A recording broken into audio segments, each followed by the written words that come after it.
Hey everybody, this video is about consequences and thinking before we do stuff.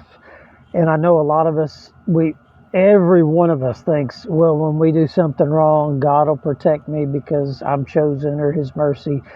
But we got to be careful because some things we do that are just really wrong or antichrist, like Peter cutting off the ear off the Roman soldier, and Jesus said we don't do that. Or when Peter said, "I'm not going to let them kill you," and he said, "Satan, get behind me! You don't know what spirit you're speaking of from."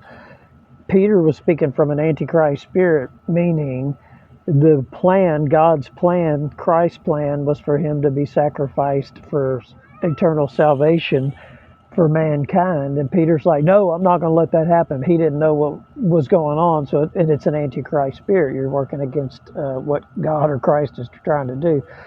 So with Brother Tony Spell, now he could get in a lot of trouble here because he's on record now calling the fella he beat up a faggot and his faggot friend or boyfriend and all this stuff.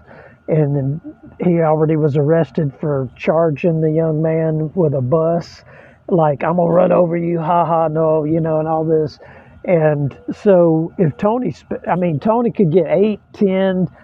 They say if you use a weapon or something and they go back to that bus because he was arrested for using that as a weapon and they go back and they get him on hate crimes, then he's going to be in a hoop of trouble. And he's teaching that this behavior is okay. And his brother Tim Merrick, I don't know if that's his, some people would call maybe an armor bearer, associate pastor. In reality, sometimes in circumstances, they're more of a eunuch than a armor bearer.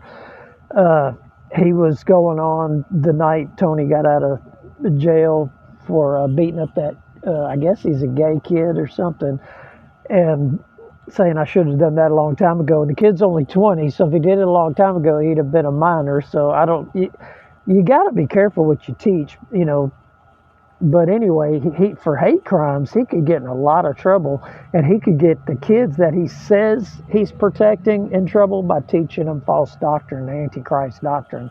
And then, he could get a bunch of men in his church thrown in prison for hate crimes for going around beating up gay people and then teaching them kids to do that. Do you know how many generations of people going to jail and prison for hate crimes and not even knowing the truth of God or deliverance or being superior to those spirits is? It is so crazy. So we all got to be careful. Who knows how this is going to go. Oh, man.